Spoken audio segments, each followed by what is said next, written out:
Bonjour, alors bienvenue dans ce tout nouveau vlog livresque. Alors, vlog de l'avant, mais vlog livresque. Alors, on est le mercredi 18 décembre et on lance le tout avant de commencer le boulot. Journée grisounnette, pas trop de luminosité, un peu endormie, même si j'ai bien dormi techniquement. Et ben écoutez, ça va être ma journée où je vais avoir à lire mon Miss Marple, donc qui est un Miss Marple de, je crois, Ellie Griffiths, mais je vous en reparlerai. Donc voilà, ça sera pour ça, mes calendriers de l'avant livresque habituels. Puis pour le moment, j'ai toujours pas déterminé ma lecture audio en cours. En fin de journée, je vais aller courir, donc je vais essayer de me trouver quelque chose. Je vais essayer de ne pas prendre l'excuse de mettre des balados, mais puis de me trouver vraiment une lecture parce que ça serait chouette que je puisse en avoir une qui me suit. Donc, je vous en donnerai plus de nouvelles tout à l'heure, mais je voulais juste lancer le vlog tout simplement. Alors, allez, on se lance ça!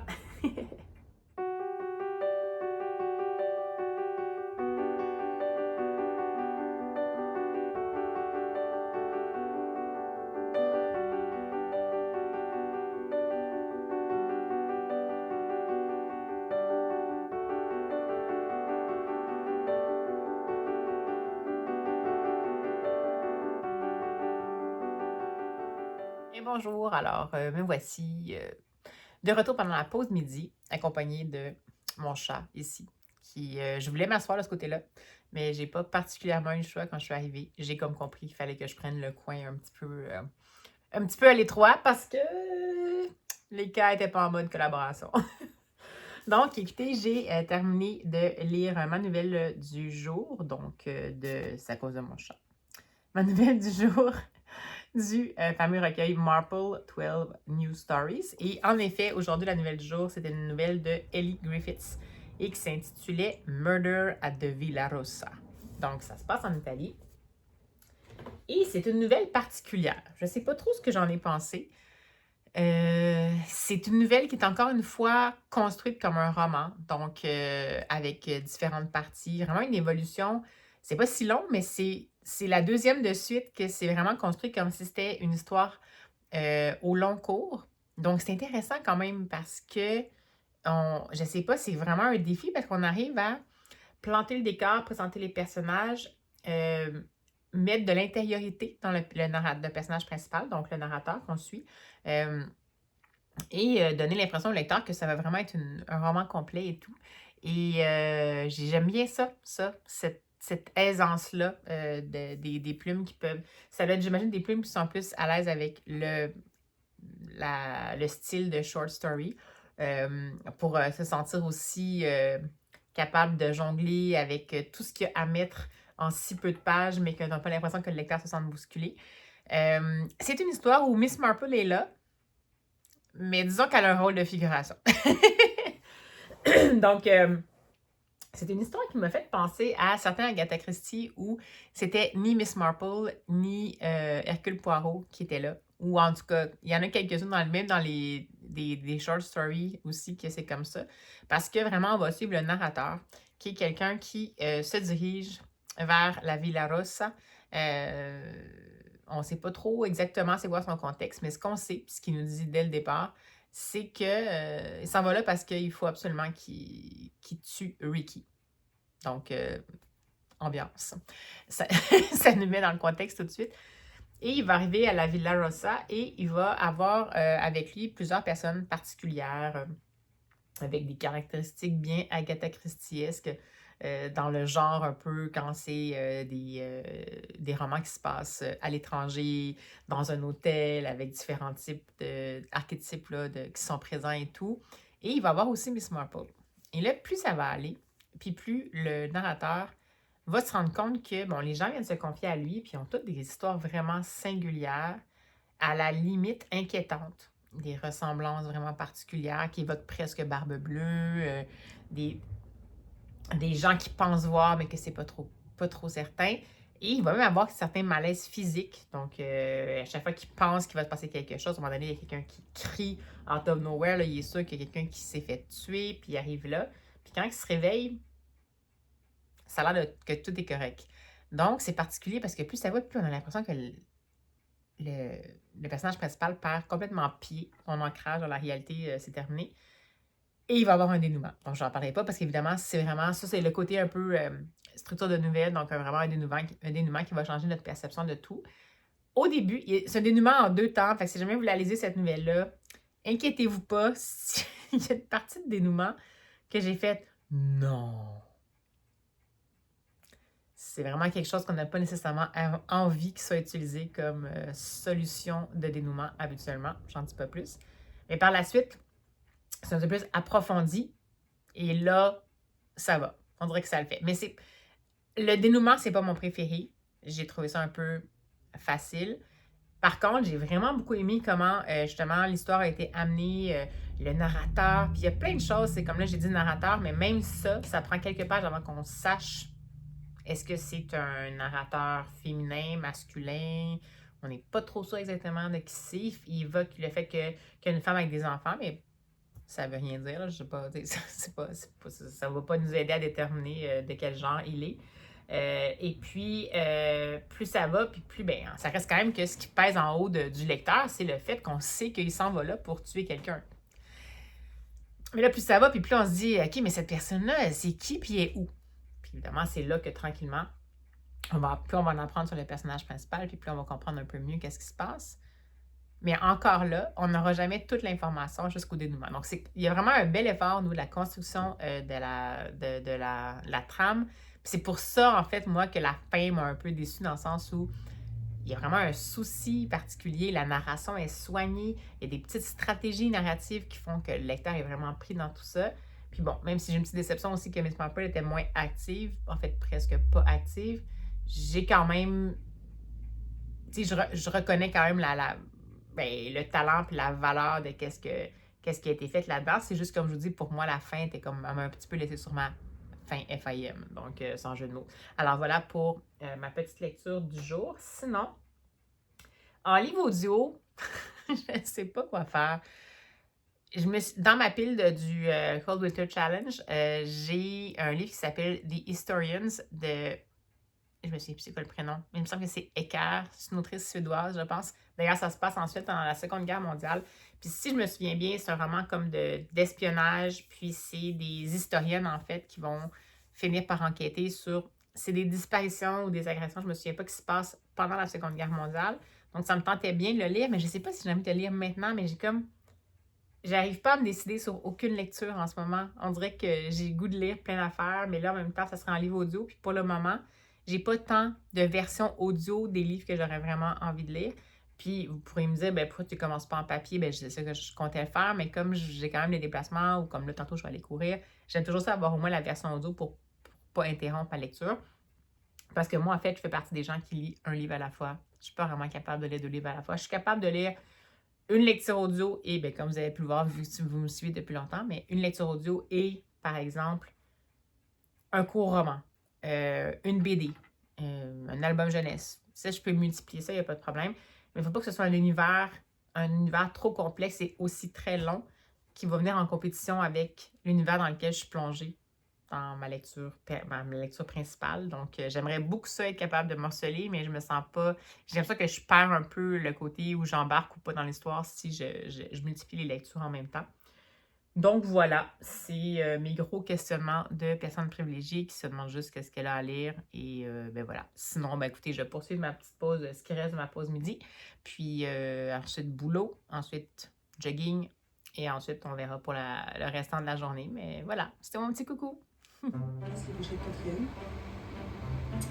Voilà, objectif, il faut que j'ai tout fini pour jeudi matin, que tout soit parti jeudi, enfin, le poste tout le reste. Jeudi matin, donc go, go, go, go! Et bonjour, alors je vous prends rapidement parce que la lumière est affreuse et parce que je m'apprête à aller courir. Et je voulais juste partager avec vous que ça me tente vraiment pas. Ça me tente d'être en train de courir, ça me tente d'être revenue de la course parce que je vais être bien après. Mais en ce moment, c'est comme il pleut pas, mais il y a plu. C'est super humide. C'était pas trop froid aujourd'hui, mais là, ça a redescendu parce que le soleil est couché, bien évidemment, parce qu'après 16h15, c'est couché. Fait que là, c'est vraiment cru, puis ça me tente pas du tout. Puis, mais c'est pas grave. Mais en plus, j'ai travaillé fort pour me trouver une lecture audio. ça va pas bien, j'arrive pas à choisir, ça m'arrive des fois, là. J'ai commencé, dans la fin de ma pause repas, j'ai essayé de faire un test pour voir avec le fameux livre The Historians, c'est de Cecilia Eggback, finalement, je dois le dire pas correctement parce que c'est une autrice suédoise. Et j'ai commencé, mais ça semble être assez dense. Puis là, on dirait que j'ai pas la disponibilité mentale pour ça, fait que je me dis, peut-être que je pourrais me le garder pour le lire papier plus quand je vais tomber bientôt, quand je vais bientôt être en congé pour la pause des fêtes. Puis sinon, ben là, j'ai décidé de peut-être essayer une suggestion d'une de mes collègues de travail qui lit vraiment beaucoup, ben, toutes sortes de choses, mais entre autres, elle lit aussi beaucoup du roman policier de divers horizons. Puis elle a commencé une série par M.W. Craven, qui est parue en français, je pense, chez L'Archipel. Le premier tome, c'est Le Cercle des Pierres. La version originale, le nom du premier tome, c'est de Puppet Show. Puis ça a l'air que c'est que c'est un genre de thriller sanglant mais humoristique, avec un peu d'humour. Fait que là, je me suis dit, ben humour dans le sens que j'imagine que c'est la verve des deux personnages. Puis en plus, c'est un duo d'enquêteurs dont une des deux personnes qui font partie du duo. De ce que je peux comprendre, de ce que ma collègue m'a dit, ce qu'on peut comprendre dans tes lignes était neuroatypique. Donc, c'est intéressant. Des fois, ça amène une autre dynamique aussi. Donc, bon, j'ai envie de le découvrir. Mais bon, vous savez que des traductions et moi. Alors, écoutez, il fait pas super beau. Je suis un peu entre deux choix pour mes lectures audio. J'en ai essayé une, ça n'a pas tant fonctionné ce midi. Puis là, c'est ça. J'ai pas tout ce qu'il faut pour moi pour que ça se passe bien, mais je vais y aller. Je suis capable. Ah! Je sais pas ce que ça évoquait, ça. Je sais pas. Je plane, je vole, j'y vais. Alors, trêve de procrastination. Je vous quitte maintenant. Je vais faire ma marche-course. Puis je vais essayer de vous reprendre peut-être en soirée rapidement, si jamais, pour vous dire un peu ce que j'ai peut-être pensé de ma lecture audio, si ça le fait. Puis ben voilà, ça sera peut-être ça pour ce vlog-ci, un petit vlog court. Mais voilà, j'arrête de blablater et je pars courir! Il neige! Je suis complètement trempée, mais je suis vraiment contente d'être allée. Donc voilà, merci de m'avoir accompagnée là-dedans. Et bonsoir, alors on se retrouve en fin de journée, comme prévu, après la course en pidge. Mais là, vous m'avez quand même vu habillée normalement aujourd'hui, là, donc quand même, c'est mieux qu'hier. Alors, c'était super cool, en fait, finalement. C'était très mouillé, parce que c'était de la neige mouillée, mais quand je suis sortie, j'ai bien fait d'y aller. Je savais que j'allais être contente d'y être allée, mais en plus, c'était vraiment beau. Le ciel était plein de flocons de neige fondante, mais quand même. Puis, c'était un beau petit moment. Mais je suis bien contente quand même d'être rentrée à l'intérieur. Et j'ai finalement commencé ma lecture audio. Je pense que je vais la poursuivre, donc... Premier tome des enquêtes de Washington Poe. Je me mélange toujours. M.W. Craven. Comme je vous disais, ça s'intitule en français Le Cercle de Pierre, en version originale de Puppet Show. Et ben là, on est vraiment... J'ai écouté une demi-heure, fait qu'on est vraiment dans les bases... ben, je sais pas la mise en place, mais donc, en gros, on y retrouve... une inspectrice-chef, Stéphanie Tilden, je me souviens plus, qui est là, qui est inspectrice-chef à un acronyme que je connais pas parce que c'est l'équivalent français, mais en fait, c'est un endroit où il étudie les crimes violents, donc potentiellement ce qu'ils peuvent trouver comme point commun ou comme pattern ou comme analyse psychologique pour retracer des tueurs en série. Donc, cet organisme-là. Et elle travaille là, accompagnée de une jeune employée qui, je crois, est potentiellement la jeune employée qui est neuroatypique, qui s'appelle Flack, Roberta. Et je suis vraiment pas bonne avec les noms, mais bref, ces deux-là travaillent à ce fameux organisme-là d'études, en fait, des crimes violents pour essayer d'aider justement les corps policiers à être capables de plus cibler leurs recherches puis trouver un peu plus rapidement des tueurs en série, le cas échéant. Et on a de l'autre côté Washington Poe, qui, on le comprend rapidement, travaillait pour cet organisme-là, mais est suspendu depuis un bon moment pour une raison qu'on ignore. Visiblement, en raison d'une erreur qui a eu des conséquences importantes et pour lesquelles il pourrait à la limite être poursuivi. C'est ce qu'on comprend entre les lignes. Et ce fameux Washington Post-là, lorsqu'il s'est fait suspendre, a décidé de retourner dans son... J'ai tout oublié les noms. Sa région natale. C'est en Angleterre que ça se passe. Je vais vous le remettre là. Et j'aurais pu quand même prendre la peine de regarder le résumé. Une région d'Angleterre qui est plus rurale. Et il va retourner là-bas et il va décider de retaper une vieille maison dans un endroit où il y a comme plus juste des gens qui vont garder des moutons et tout ça. Donc, ça commence alors que la fameuse employée qui travaille, la fameuse jeune employée qui travaille je pense que c'est CNSA, il me semble, Centre national de, je sais pas, et donc travaille là. Et on lui a laissé, dans le fond, comme tâche d'analyser certaines données concernant un meurtre qui vient de se passer et qui semble faire partie d'une série. Et c'est un meurtre qui a tué quelqu'un d'important qui était dans... Puis ça semble être un tueur qui a tendance à sévir auprès de personnalités importantes qui ont soit 60 ou 70 ans, dans la soixantaine et la 70e. Et, mais malheureusement, c'est un tueur qui a un modus operandi, qui implique un genre d'immolation, donc il va les tuer par le feu. Mais bon, voilà, fait que cette jeune employée-là regarde ça parce qu'en fait, ils ont décidé, comme évidemment, les cadavres sont très carbonisés, ben c'est difficile d'identifier les gens, mais c'est aussi difficile de comprendre qu'est-ce qui a été vraiment la cause du décès. Oui, par le feu, mais est-ce que la personne était déjà décédée avant? Et puis là, ben, ils l'ont envoyé faire des tests en tomodensitométrie. Et cette jeune employée-là semble découvrir quelque chose. On ne sait pas c'est quoi, nous, comme lecteurs. Elle dérange sa boss à minuit et demi, alors que sa boss avait dit, là, c'est pour ça que je pense que c'est celle qui était neuroatypique, mais genre, elle a expliqué le principe de on dérange pas quelqu'un en dehors des heures de bureau, sauf si c'est une urgence, puis qu'est-ce qui était une urgence, puis là, on va s'employer là qui est comme juste, OK, mais là, je vais falloir que je la dérange et tout ça, puis elle explique qu'est-ce qu'elle a découvert, et on comprend comme lecteur, sans savoir ce que c'est important parce que cette fameuse boss-là qui était à minuit et demi s'en vient après ça, illico presto, au CNSA, et ben, par la suite, va aller retrouver le fameux Washington Post alors qu'il était tapis dans sa campagne rurale, Cumbria. Cumbria, ouais, je pense que c'est ça, le nom du comté. Cumbria, ouais.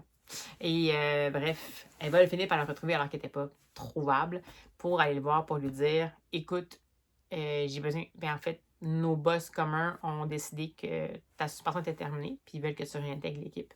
Puis bon, avec tout ce qui s'est passé qu'on ne sait pas nous autres, mais il est juste comme, ben là, je ne vais pas réintégrer l'équipe, là.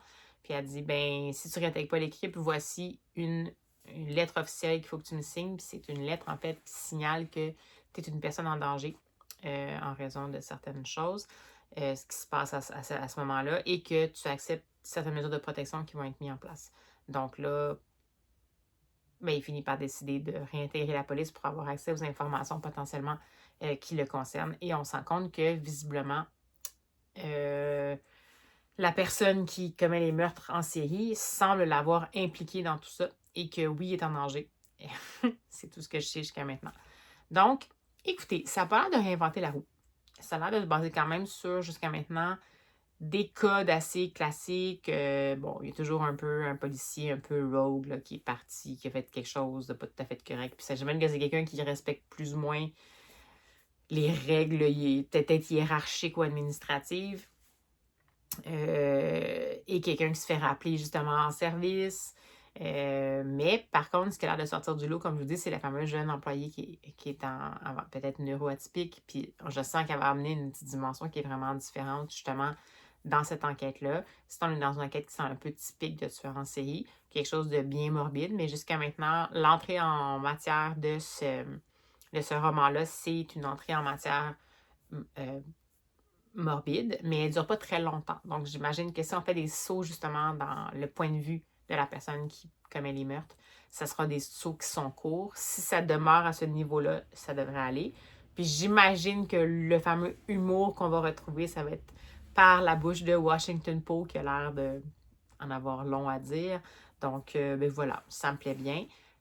Traduction française, je l'endure, disons. Jusqu'à maintenant, ça va. c'est pas la cata. J'aurais quand même aimé ça l'écouter en version originale parce que c'est quand même un auteur britannique, puis ça se passe en Angleterre, donc j'aurais quand même aimé mieux que ce soit potentiellement en anglais. Mais j'ai pas accès à la version numérique, à la version audio numérique en anglais. Puis je pourrais l'acheter, mais c'est comme un peu cher. Puis comme je suis pas trop certaine que je vais encore tout à fait suivre la série, ben pour le moment, j'ai comme juste décidé de l'écouter. J'avais accès justement par le biais de la plateforme Nextory, dont je vous disais. J'avais accès à la version audio numérique en français. Donc je me suis dit, je vais faire un test. Mais bon, disons que pour le moment, ça ne m'a pas accroché. C'est présent. Je vis avec. Mais jusqu'à maintenant, il n'y a pas de truc vraiment intense dans la traduction. Donc, on verra. Alors voilà, ben, je tente le coup sur le conseil de ma collègue. Et ben, je vous en dirai plus quand j'aurai plus avancé. Et je vais, je pense, clore le vlog à ce moment-ci. Ce sera une journée courte, une journée avec plus ou moins de rituels, puis juste une lecture, mais c'est mon calendrier de l'avant de Miss Marple, donc ça va. Et ben là, quand même, vous avez la découverte potentiellement de nouvelle série policière. Alors, je vous lance la question. Avez-vous déjà lu du... je venais pas l'avoir. M.W. Craven. Si oui, est-ce que vous avez aimé ça? Parce que je n'ai pas beaucoup entendu parler, on dirait. C'est comme passé... Ben, oui, en fait, oui, je l'ai acheté récemment pour la bibliothèque. C'est pour ça que ma collègue me l'a fait parler, parce qu'elle l'a lu. Mais j'en ai pas, comme on dirait, entendu parler beaucoup. Fait que je suis un peu curieuse. Je trouve ça un petit peu étrange. Puis il semble avoir quand même gagné des prix. C'est ce que j'ai vu, je pense, sur la version française. Il semble être récipiendaire d'un prix aussi. Donc, voilà. Si vous l'avez déjà lu, gênez-vous pas pour m'en parler. Puis, ben, sinon, si vous avez envie de discuter d'autres choses, aucun problème, allez-y. Demain, ce sera une journée peut-être plus boulot-boulot. Mais peut-être que sur l'heure du midi, je vais avoir un peu de temps pour vous prendre. Demain, ce sera la journée calendrier de l'avant casse-tête. Puis là, ben, je vais avoir cette lecture-là en cours. Donc, je vais voir ce que je vais faire. Mais peut-être que je pourrais me permettre, sur ma pause midi, de lire le fameux Florence Hinkel, l'autre roman court que je vous ai présenté hier, qui s'appelle Le Filtre. C'est chez Nathan, de Cours Toujours. Et comme ça me ferait me faire une petite lecture à vous présenter. Ben, on verra demain dans quel mood je suis. Alors sur ce, ben voilà. J'espère que ça vous a plu. D'ici à ce qu'on se revoit, évidemment, faites de belles lectures. Je ne sais pas si vous avez le temps, dans des derniers milles pour les préparatifs du temps des fêtes. Et puis, ben nous, on se revoit de toute façon tout bientôt. Soit à demain.